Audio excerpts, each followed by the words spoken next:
So it is time for our unit on vocabulary. So let's talk about vocabulary. And as we approach this subject, I want us to remember that with Logic of English, it's not all these separate subjects that you're trying to figure out, how do I fit vocabulary instruction in when I also have to teach spelling and grammar and phonics? Vocabulary is yet again one of the subjects that reinforces how we read and spell and write. So it's all integrated. And when we're looking at this foundational skills of reading, this is kind of how we've fitted in here into that image. We already introduced the concept that well-educated adults have a much larger vocabulary than adults who struggle with reading. And we know this because we get a lot of our words from reading, right? Also, it's interesting to me to think about the way we've taught through the years, both spelling and vocabulary. We usually have given just lists of words. And I remember this in school. I would get lists to spell, and then as I got older, I also got lists to look up the meaning and memorize the meaning, and I'd have to spell them right and write the definition, and possibly use them in a sentence. And yet they were taught completely kind of ad hoc. There was no relationship between these words. I want to look instead at how to use the critical thinking skills for language learning that we've been learning, and how to use this knowledge that English spelling is a balance of meaning and phonics. So we're going to dig into this concept of morphology. And English words are made up of morphemes. So they're made up on the smallest level of phonograms, which are units of what? Sound. And then there's another kind of level of each word, which are units of meaning. And those units of meaning are called morphemes. How many morphemes or units of meaning are in this word cats? 2. What are they? Cat, which is that little fuzzy animal that meows, and which means what?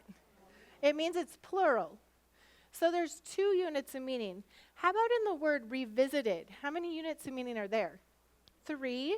What are they? Which means to do it again, and then visit, and then ed. So we want to teach words in relationship to each other. So this is just an example of that. A lot of times, you might throw in the word vacant, and then a year later vacuous or evacuate. But what do all of these words have in common, first of all, from a spelling side? Vacant, vacate, evacuate, vacuous, vacuum, vacation. What do they all have in relationship? Vac. And do you know that vac means empty? So if a building is vacant, it is empty. If we vacate a building, we make it empty. If we evacuate, we make it empty. If a space is vacuous, it is empty. If it's a vacuum, it's an empty space. If we go on vacation, what do? We leave our houses empty.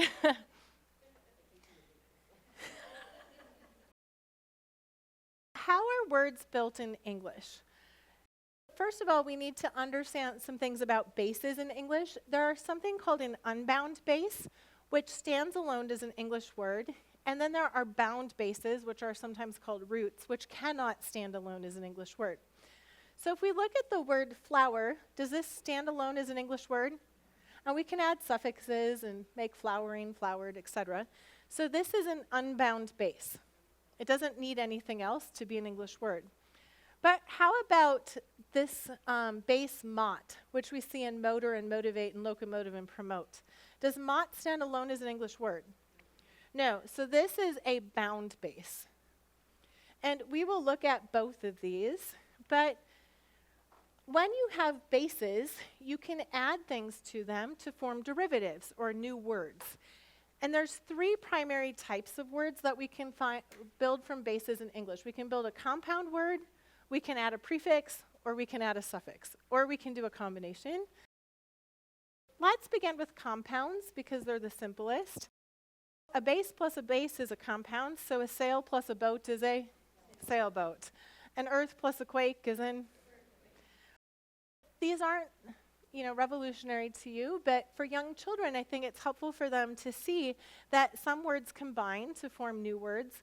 So you can play a game like compound memory, where you put out groups of words and they have to select.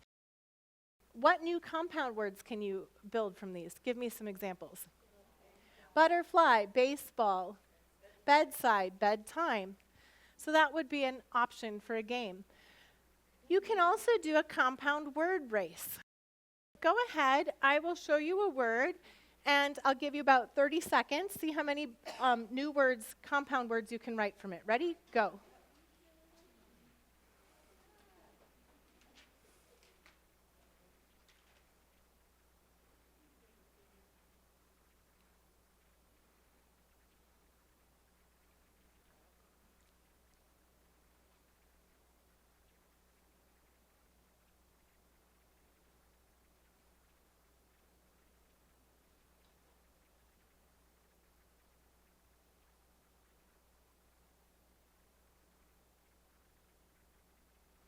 So if I was teaching a class, I'd then ask the class to gather them together and see how long our list is.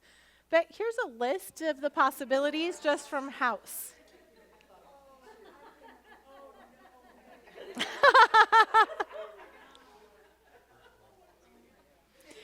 So I'm going to let you know compounds in English are a bit complex, and there are 3 types of compounds. There's open, closed, and hyphenated. So a school plus a house is a schoolhouse, and this is a closed compound because there's no space between school and house. However, a school plus a bus is a school bus, and there is a space. And it would seem like this should be a closed compound, but words become closed compounds over a lot of time, and I guess it just hasn't been long enough since we invented the school bus to make this closed. I'm not sure, but that's the reality. Some compounds are open, some are closed. There's a space, there's not a space. And then there's compounds like merry-go-round, which have hyphens. So the only way to know which is to look it up in the dictionary. And I will tell you that style guides, depending on your profession, also have lists of compounds in them, if they're closed or opened or hyphenated, and sometimes even those vary between style guides. So I think it's just a good idea to teach students, yes, these are compound words and there's no space and there's lists that we commonly spell, but to be aware that they may need to look up some compound words to find out if they're closed, open, or hyphenated. The next way that we can make a new word in English is to add a prefix. And prefixes are letters attached before a base that change the meaning of the word. Whenever we teach a new word in Logic of English, we really encourage you to look at how that word is built. Pre means what? Before. And what does fix mean? It means attached. So some examples of this are I fixed the stamp to the envelope. We don't use that commonly, but that's a proper usage. Or their eyes were fixed to the screen. A prefix is letters attached before the word, and pre means before. Another way that we can teach prefixes is to do something kind of like math, just create word sums. Give them a new prefix, teach them its meaning, which pre means before, and then add it to new words and find out what you come up with. So we get pre plus heat is, which means to heat. Pre plus admit means to pre-admit, which means to admit before. You get the idea, but you can see how you can build a student's vocabulary by adding prefixes to lists of words. What does this prefix non mean? Not. What are some words you can think of that begin with non? Go ahead and start calling them out. Non-stop. Non-fat. Non-existent. Non-offensive. You could begin gathering words throughout the week. You could take a prefix, post it on the board, and every time students find that word or that prefix in a word, they could add it to the board. Now, here's an example with non. This is just A through F. So imagine in a week how many they might encounter in all their different subjects. And all the chances to talk about this means not something. Also, think about standardized tests. If they're able to recognize the prefix non means not, they have a really big hint because standardized tests are given at that lowest level of learning, which is multiple choice. And they're going to need to, they can look for things that mean not something or negated something. And that will give them probably a chance to cross out a few, right? Another tool is you can use this website, morewords.com. And on this website, you can type in things like non, and then a little star, and it will pull up all of the words that start with non. So that's where I was getting that. It's a really useful tool. At Logic of English, we use this tool all the time to look up words with various phonograms or words with various suffixes. It's a great tool to generate word lists. Let's now talk about Latin prefixes. Latin prefixes which change.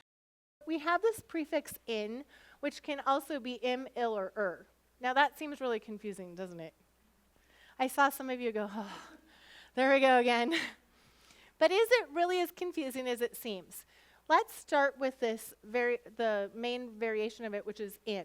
What does in mean as in indescribable, inconceivable, and indivisible? What does it mean? By the way, notice how we want the students to figure these things out. So in means not, and it's a Latin prefix. Why did in change to ill, in illegal, in illiterate, and illegitimate? Because all those base words start with an L. By the way, Latin words often have a prefix and then a double consonant. So that prefix will turn to match. So that prefix in turned to an ill as an illegal. Try to say illegal.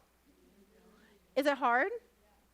So instead, if you say illegal, illegal, it suddenly changes to illegal. It assimilates, and the Latin prefix spelling actually assimilates as well. That's why this happens. How about, why did in change to as in irresponsible? Why did in change to ir as in irresponsible, irregular, and irrational? Because it's before an R. This one's a little bit more difficult. Why did in change to I am in impossible? Oh, someone got it. Kinesthetic awareness of sounds. Go back. Where does p formed? P. It's in your lips. Where's lips? Where's n? It's farther back. Try to say impossible. It's impossible, and pretty soon you're going to say the sound. It's going to assimilate, and that's why it's spelled this way. So these Latin prefixes have a root form, and then they assimilate to the base that they're added to. So we've talked about how to add a prefix. You can also add a suffix. Suffix also has this ending, or the root fix, which means attached. But what does suff mean? It means after or below. This is actually a form of the Latin prefix sub. So we see this as sub meaning below or beneath or after. A submarine is below the water. Yep. To suffer. Fur means to bear or to carry. To suffer means to carry under, like you're under a heavy weight and you're carrying it. Isn't that a powerful image of what suffer means? And by the way, what did the sub change to? It changed to a because the root is fur. So it, yep. How about surrender? Render means to cause to become. So to surrender means to come under. This is another version of surrender, right? Support. Sup is another version of that Latin suffix sub, which means under. What does port mean? It means to carry. So something that supports carries from under. And here's yet another view of what support means, right? So a suffix are letters attached after or below. And again, fix means to attach. Suffixes usually change the part of speech of a word, or there's some sort of grammatical marking. And most of us have been taught this suffix, right? Live becomes lively, quick, quickly, slow, slowly. What does ly do? It changes words to what? Adverbs. So we teach this sometimes, we just don't go very deep, right? We don't dig really deep roots for the kids. We just give them a little touch of it, typically. So how about this suffix? We have agree, and we're adding able, and we get agreeable. Let's compare how we use these. I agree with you. What is agree? Which part? It's a verb. That is an agreeable idea. Do you know what kind of part of speech? It's an adjective. Yeah, what kind of idea? An agreeable idea. So the suffix able changes a verb to an adjective. That's its function. Another way that we can help students build vocabulary is to give them a word like act, and then give them a whole bunch of suffixes, and have them add those suffixes and talk about how do those suffixes change the meaning or the usage of that word. Another thing about suffixes is you can add more than one. So we get act plus iv is active, and that means something, and then act plus iv plus ity is activity. So you can also give students word sums that have more than one suffix. Or exceed plus ing is exceeding. Well, let's start that again. Exceed plus ing plus ly is exceedingly. So you could give them word sums with more than one. Now, adding suffixes is one of the most difficult aspects of English spelling.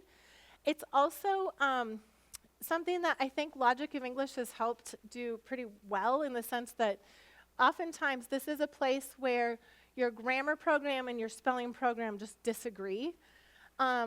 It's actually this area, too, that got me very, very interested in the standards dialogue, because as I began to look at how different English-speaking countries are trying to define the standards for reading and for spelling, I realized that in suffixing, most of them were looking at the suffix and then trying to create rules, and it just doesn't work. And then they need lots and lots of rules, and there's a gazillion and one exceptions.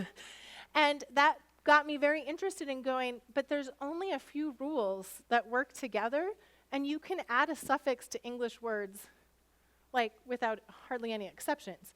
So if you have the spelling rule quick reference, you can pull it out. It also is included when students learn these concepts in Foundations and Essentials. We give copies of the parts that they need of this flow chart in the curriculum. But this is a flow chart that will tell you how to add a suffix to any English word. Let's go ahead and see how this works. So you start up in that orange box, and you have to look at the base word and ask these questions. And if the answer is yes to one of the questions, you follow the line down to the colored box. So we have the word live, and the first question is, does it end with a silent final E? Yes. All right, so we will follow that down to the blue box, which is for silent final E. Are we adding a vowel suffix? Now, very simply, a vowel suffix is a suffix that begins with a vowel. So yes, we're adding ing. Is dropping the E allowed by other spelling rules? And it gives you the two rules you need to think about. So C always softens to S before an E, I, or Y, and G may say J only before an E, I, or Y. Is it allowed by those rules? Yes. If yes, to both drop the E and add the suffix. So we drop the E and we get living. All right, let's try the word noticeable. Does it end with a silent final E? Yes. Are we adding a vowel suffix? Yes. Is dropping the E allowed by other spelling rules? No. If no, retain the E and add the suffix. Does that make sense? All right, let's look at beginning. So we have the first word begin, and we're going to add a suffix. Does it end with a silent final E? No. Does it end with one vowel and one consonant? Yes. Are we adding a vowel suffix? Now, here's the key. Is the syllable before the suffix stressed?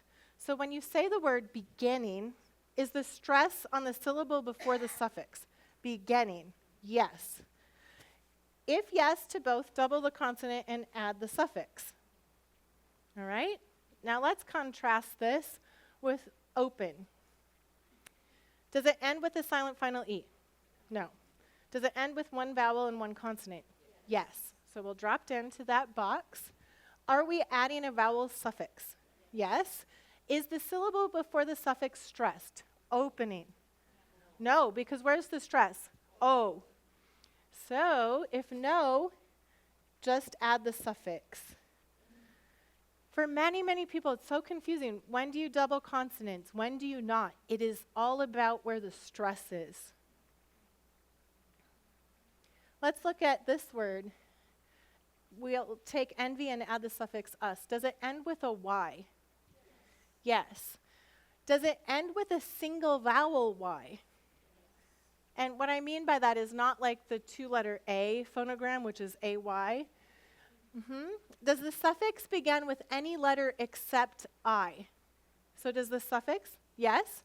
Then, if yes to both, change the Y to I and add the suffix. So this flowchart works to add a suffix to any word.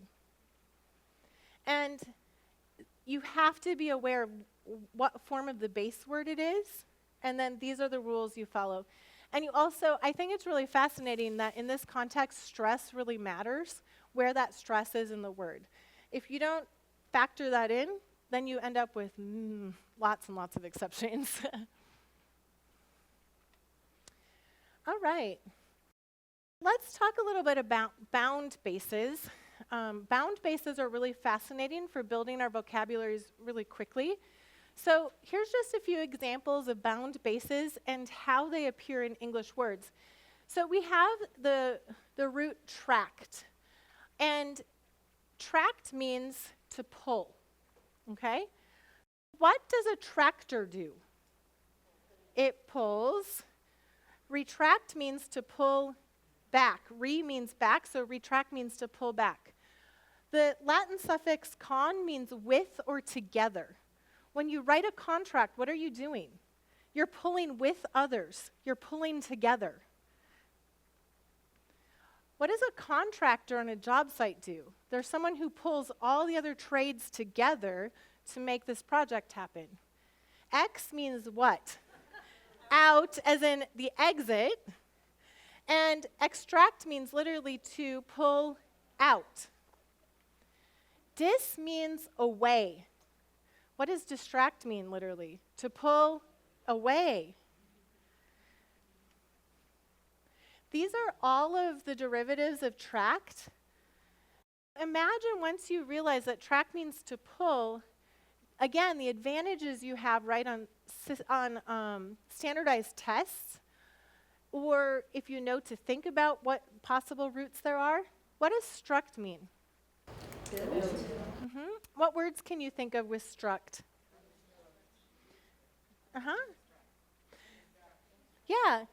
Yeah, so destruct, D means down or away, to destruct means to build down.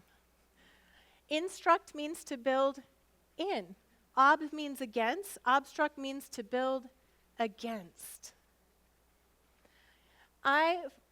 Many years ago, I was really interested in morphology. I still am very interested in morphology, but I was attending as many lectures as I could on it. And I went to a presentation, and the instructor began to introduce the morpheme psi. And I was like, oh, good, one I don't know. And I realized then that it was in science, and that it means knowledge. And I was like, oh, that's so cool. Science means knowledge.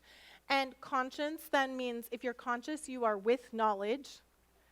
And omniscience means all, so all-knowing. And I was like, gosh, I had never noticed that. And then they put up prescient, and I immediately knew what it meant because I knew that I had been taught pre, and pre means before, and this means knowledge. And I was like, it had this kind of experience of the morphemes and me being able to understand a word that I didn't think I knew. And I really thought I'd never seen this word before. And it wasn't long before I opened the newspaper, because I read a lot, and there it was in an article. I've seen it many, many times through the years, but do you think I had seen it many, many times up until that point? Probably. What do you think I did? I skipped it. Just skipped it. I was like, I have no idea. And what's interesting to me about that is, yes, we gain a lot of words by reading, right? And yes, context helps us, of course. I'm not saying it doesn't. However, for whatever reason, this particular word never clicked for me from the context, so I never got it. And what's also very interesting to me is this. I was taught the prefix pre, but I didn't know enough at that time to look for morphemes within the word that I knew. So if I had just looked for a morpheme that I knew, I would have recognized pre means before, and that little clue could have helped me a lot. Just to know, oh, well, it's before something. So this is where morphology is really, really helpful. It helps us to look for clues within unknown words as well. What does spect mean? To see, it means to look at in Latin. So what is an inspection? We look in. A spectacle is something to look at. Spectacles are something we look through. Yeah. Introspective means to look inward. Yeah. Retrospective. Retro means back, to look back. A spectrum, it departs a little bit farther, right? But it's a spectrum of colors, and it's something we look at. Yep. Circumspect. This is a big word, but what word can we think of from circum that most of us know? Circle or circumference, right? To look around. What does ped mean? Foot. You guys know this, but when I learned ped as an adult, I was like, oh, look what they've named that. How clever. But why did they name the pedal a pedal? Because you put your foot on it. And a peddler sells things by foot, and a pedestrian goes by foot, and a pedometer measures how far you've traveled by foot, and when you go get a pedicure, they're working on your foot or your feet. And a pedestal is at the foot of the statue. And so drawing these connections explicitly for students is really powerful to helping them rapidly expand their vocabularies. And it helps them then to know that when they encounter an unknown word, they can try to figure out what it means. It's also fascinating because the brain research is showing that our brains categorize words and actually store them in similar areas in the brain based on meaning. And it's also just fascinating to me that people store the same words and the same meanings in the same areas in their brain. So that's super interesting. They've also shown that students who have good phonemic awareness and phonics skills oftentimes only need 1 to 4 exposures to a new word before it's stored in their long-term memories. So there's some relationships between how we code words and how we store them and how quickly we learn them. And I kind of wonder if some of this is related to when you have your letterbox really activated and they now know that that changes how you process sounds. If you're able to then access all these different areas of your brain all at once to learn new words. And they've shown that students without strong phonemic awareness and systematic phonics skills may need up to 20 exposures to a word to retain it. How can we leverage morphology, or the study of units of meaning, in our teaching? Well, we can use it to teach the spelling of tricky words. We saw this one before, right? If we teach that twin means 2, and twice means 2, and 12 has a 2 and 10 ones, and 20 has a 2 tens, then we can teach that this W is here because it means 2. They could say to spell two, that's fine, but they can also look to morphology to understand why it's spelled that way, and they can gain something about the meaning of that word. I also promise once you do this, they'll not at least mix up that form of 2 with the others. I mean, you'll teach it once and they'll be like, oh, that's cool, and they'll remember it.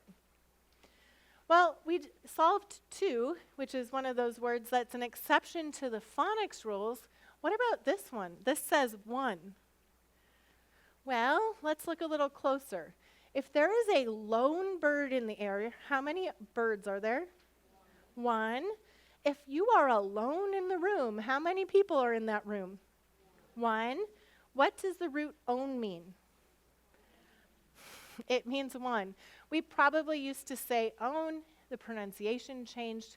By the way, most of the exceptions to English are in the very small, very old words. Because the older a word is, the longer it has to have changed its pronunciation in some way. And so this is one of those examples where it is a true exception to the phonics rules, but yet the morphology helps us to understand it.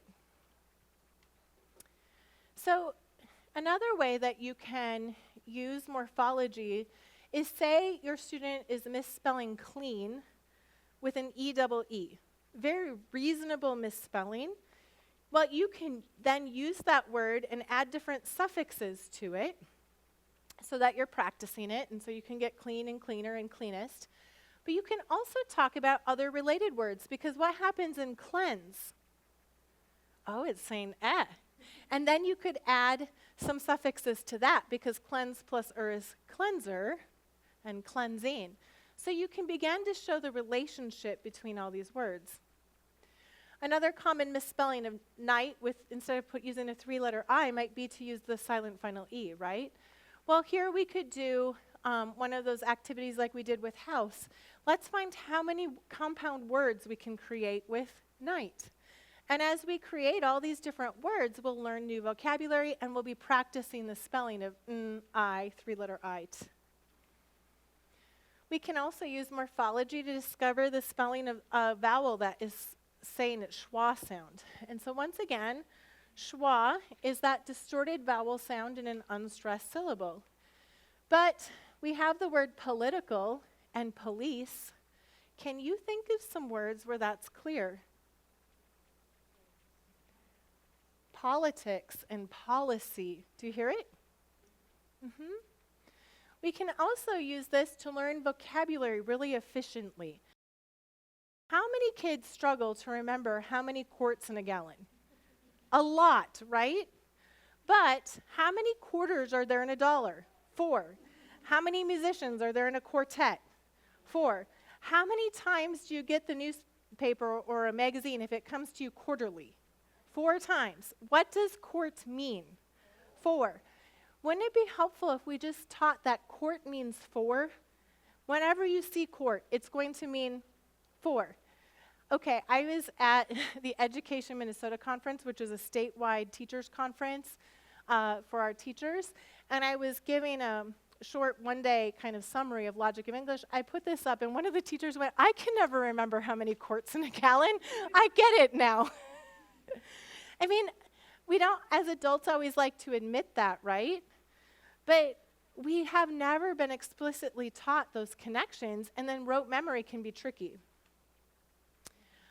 All right, then we come across big words like malicious. How is a student supposed to know what malicious means? Well, let's think about this. What does mal mean? If we can't think what mal means, we can think of some words with mal. What are some words you can think of that start with mal? Malice, malnutrition.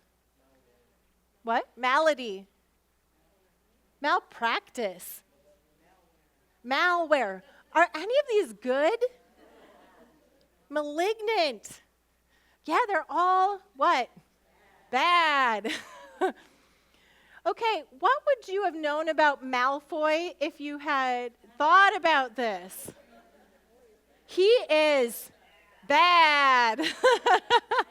So we have this word malicious, and we've added 2 suffixes to it. And is a noun suffix. It's found in words like justice and hospice.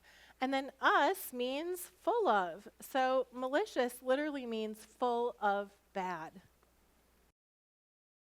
We now know that the suffix us means full of. We could add that to other words. So we have adventure, and adventure becomes adventure us. Notice word sums can get pretty complicated because adventure ends with a silent final E. Here you're going to need your suffix flow chart. You could add it to words like courageous. Why would we not drop the E in courageous? Because of the G, yes. Ceremonious. Why did the Y change to I? That's the suffixing rule. So you can begin to create some real challenge with these where they need to then use their suffix flowcharts. I'd also encourage you to bring morphology to your subject matter. Because I recall, I loved the sciences, but I remember having to do this, exothermic and endothermic. And I just memorized by rote which one was which. No one broke down the roots for me. However, it's not very complicated. There are all of these morphemes right within it. X means out, as in exit, explode. Exoskeleton. Here we're going to biology. An exoskeleton is on the outside. Endo means in. Let's go to biology. An endoskeleton is on the inside. It's very helpful to realize that this prefix means in. And I am told that in medicine, in law, these fields are filled with Latin and Greek roots. If your students know some of those, they have a huge advantage. Some of my friends who are physicians have told me that the students who studied Latin or Latin roots had an enormous advantage in anatomy, because so many of those parts are all in Latin, and so they were able to use those Latin roots to know things about the meanings of those words as opposed to memorizing them by rote. Now, you don't necessarily have to have taken Latin to have this advantage, because you could also go to the dictionary and start learning the Latin roots while you're learning these and go, oh, these are all related in this way, this is what this means. It's an advantage in how we can learn vocabulary. Therm means heat. So a thermal blanket provides heat. A thermometer, meter means to measure, it measures heat. A thermos keeps in the heat. A thermostat controls the heat. Ik is an adjective suffix, so we now know which one means which. Exothermic means it releases heat, and endothermic means it takes heat in, or it absorbs the heat. This applies to history. The Acropolis. Where does an acrobat perform? Up high in the air. If you have acrophobia, you are afraid of heights. Acro means height. Polis means city, as in Minneapolis, Indianapolis, Annapolis. So it means city. The Acropolis is literally a city up high on a hill. I hope this inspires you with how learning morphology and morphemes and teaching students to look for morphemes can really help them to acquire large vocabularies quickly. It also can help us with unknown words. When we get to big, or when we get to complicated passages, or we're reading older texts, we can come across words that we don't know. So it's clearly better that property should be private, but the use of it common. And the special business of the legislator is to create and mend this benevolent disposition. Well, one, as language gets harder or more complex, there's more and more clauses. But what if I don't know what benevolent means? What could I do? I could start thinking, do I know any other words with some of these roots? Do I know anything else with B-E-N-E in it? Benefit, right. Beneficiary, beneficial. By the way, if it's a benefit, this is good. Yeah, if I just thought of good, would that be enough? So, to create and mend this good disposition. Pretty close, yeah. So knowing to look for roots is really helpful. By the way, we use roots all the time to name inventions, too. Someone took this, this invention, which, the locomotive, and they combined some morphemes, right? Loc means place, mot means move, and iv is a suffix for nouns and adjectives, so a locomotive is literally a moving place. Someone invented the television. What does tele mean? From afar or from far away, and vision means to see. It's something you can see from far away. Micro means small. Scope means to look at. A microscope is to look at small things.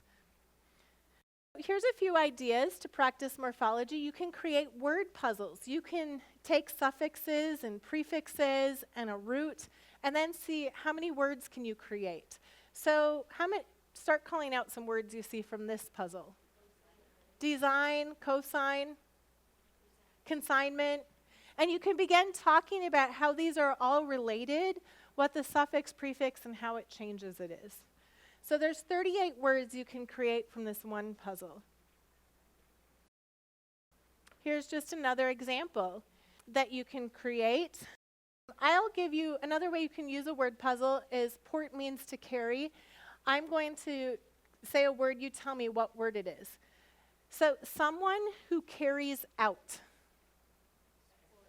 Exporter. To carry back. Report. Yep. So you could do some things like that as well. You can play word building games. You could play memory where you have suffixes, prefixes, and roots of various, they could be bound or unbound. And the students need to select some and what words can they create out of them. They can create lists of words. So just to kind of wrap this up, I want to come back to that neuroscience research that's coming out. What they're showing is that the brain maps meaning, related meaning together. So words that are all related are found in the same region next to each other, and then words that are with less relationship are found farther away. And there's some really beautiful images of this. You have some links in your training manual to go and look at. I think it's fascinating. I have not yet seen research that says teaching morphemes helps students to categorize in the same areas, but to me it makes a lot of sense that teaching morphemes helps students to link words. What we're often told when we don't know a word is look at the first and last letter, reread the sentence, and look at the picture. Well, I'm still just baffled by this because how many texts do not have pictures? I mean, how many texts at an advanced level even have pictures? To have this as a strategy doesn't make sense. These don't work, but there are strategies for unknown words. First of all, sound it out. And when you sound it out, does it make sense? If not, are there phonograms that make more than one sound? If there are, try another sound. So, and we see kids flipping through those sounds of the phonograms really, really fast. When they've mastered the phonograms, they're able to go, oh, not that one, this one, that, and then they get it. Teachers who have done this are nodding their heads. Then, are there morphemes you recognize that provide a clue to the meaning? So you're sure you've read it right, and you're not just missing a word that you know. Are there any morphemes in this word that help you out? If no to both of those, then yes, you might need to reread the sentence. Are there clues to meaning? And like I said, good readers reread all the time. They can see that from our eye scanning. That's not a negative thing. And then if there are pictures, which there may not be, those might provide a clue. But our readers are designed so that there are going to be words that students don't know that they have to figure out from meaning or to use the pictures, but that they can decode because we are gaining vocabulary all the time from reading. In Essentials, vocabulary is really built in, and there's 3 levels. There's level A, which is blue, level B, which is green, and level C. And I think just by looking at the screen, you can see how these increase in level. Level C includes a lot of Latin and Greek roots. When you teach spelling analysis with these levels, and then you turn to the vocabulary section, each of those lists also has a vocabulary lesson specific to that list. So it will add prefixes, suffixes, learn about compound words, learn more about those roots. It's all kind of leveled based on that list. Foundations, right from Foundations A includes vocabulary. I just put an example from Foundations D, where they're learning that ant means opposite, yeah. So an antonym is the opposite. They've just read a book about the Arctic and the Antarctic. The Antarctic is the opposite end of the world, part of the world from the Arctic. So they began to learn Latin roots and prefixes in Foundations D that relate to the vocabulary they're finding in their books.